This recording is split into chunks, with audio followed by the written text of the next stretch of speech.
বাবা, ও মুগরার বাবা, নীলা খাদের বাবা, টানমান্দারের বাবা, গোপীনাথপুরের বাবা, যত জায়গাতে গিয়ে আপনারা এসেছেন বলে দিয়ে যায় আসল কথা। আমার নবীর কাছে এতিম পোলাটা গেছে। আরে বাবা, এতিম কি জিনিস জানো নি? এতিমের মাথায় যদি কেউ হাতটা বোলাইয়া দেয়, ওই হাতের নিচে এতিমের মাথার যতটা চুল থাকবে, আমার আল্লাহ রাব্বুল আলামিন তার আমল নামায় সেই পরিমাণ নেক দিয়া দিবে। আমার আল্লাহ বলছেন, এতিমরে তোমরা গলা ধাক্কা দিয়ে বের করে দিও না, এতিমের সঙ্গে তোমরা খারাপ ব্যবহার করো না। একটা কথা মনে রাখবা, এই দুনিয়ার মিসকিন যারা হবে তারা কিন্তু সবার আগে জান্নাতে যাবে। কথা বলেন ঠিক কিনা? এই জন্য দুনিয়ার জমিনে যারা যত বেশি গরিব, দুনিয়ার জমিনে যারা যত বেশি সহজ সরল, হাসরের ময়দানে তার হিসাবটা হবে তত সহজ সরল। জোরে কন্যা ঠিক কিনা? বন্ধুরে আমার, ও আমার যুবক ভাইরা, আল্লাহর হাবিবের কাছে, আল্লাহর হাবিবের কাছে ওই ছেলেটা যাইয়া বলে, ইয়া রাসূলুল্লাহ, আমার আব্বা নাই, আমার আম্মা নাই, আমার অনেক সম্পদ বুক কইরা আবু জাহিল্লা নেতৃত্ব দিতেছে, আমার ঈদের কাপড় কিনা দেয় না, আমার খাবারের টাকা দেয় না। আল্লাহর হাবিব সাল্লাল্লাহু আলাইহি সাল্লাম বলেন, আল্লাহ রাব্বুল আলামিন তিন প্রকারের মানুষের গুনাহ কখনো ক্ষমা করবেন না।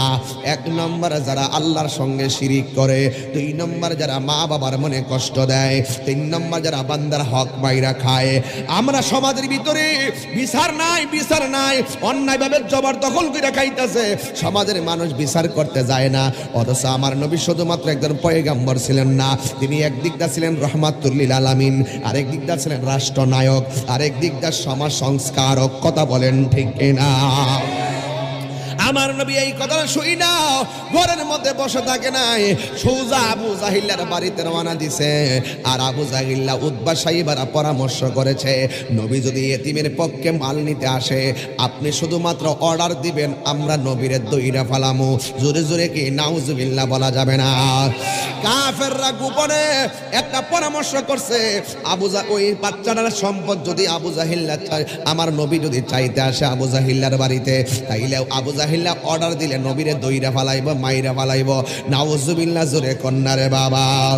আমার নবী এইটার চিন্তা না কইরা সোজা আবু জাহিল্লার বাড়িতে গেলেন, যাইয়া বলতেছেন, আবু জাহেল, তোমার বাড়িতে এই বাচ্চার সম্পদ আছে? কয় হ আছে। এটার বাবার সম্পদ আছে? কয় হ আছে। ওই সম্পদে তোমার হক নাই?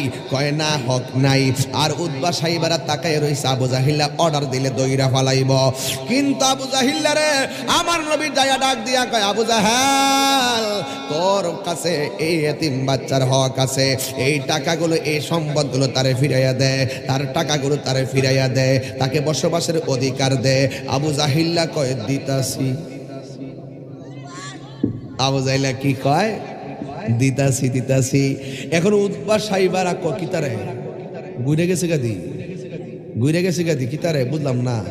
হ্যাঁ, উতবা সাইবারা কয়, কি ব্যাপার? নবী আশা বলতে দেরি, আবু জাহিল্লার মাথা নোয়াইতে দেরি করে নাই, দিয়া দিল। কারণটাকে বুঝতে হবে। এবার আমার নবী, আপনার নবী তার অধিকার নিশ্চিত করে চলে গেছে।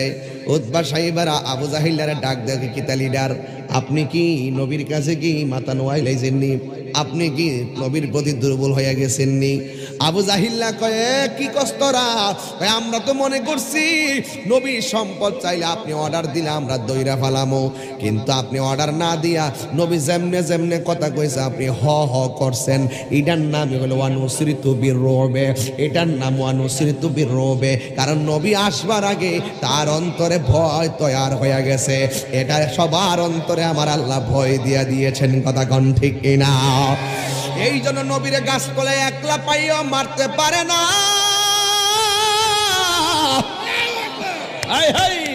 আমার নবীর জিহাদের ময়দানে 27 বার, কয়বার? 27 বার আমার নবী তলোয়ার নিয়ে যুদ্ধের মাঠে নামছে। 27 বার আমার নবীর সঙ্গে অনেক সাহাবীরা শহীদ হয়েছে, কিন্তু আমার নবীরে তারা মারতে পারে নাই। তাদের অন্তরের ভিতরে ভয় ঢুকে যাইতো, নবীর বরাবরে তীর মারলে আমরার অবস্থা ভয়াবহ হয়ে যাবে, নবীরে কোনোদিন আমরা সম্মুখ যুদ্ধ দিয়ে মারতে পারবো না। এরপরে আবু জাহিলের ডাক দিয়া কয়, কিতা লিডার, আপনি যে সম্পদ দিয়া দিছেন? কয়, আমি কিনি সম্পদ দিছি জানোস নি?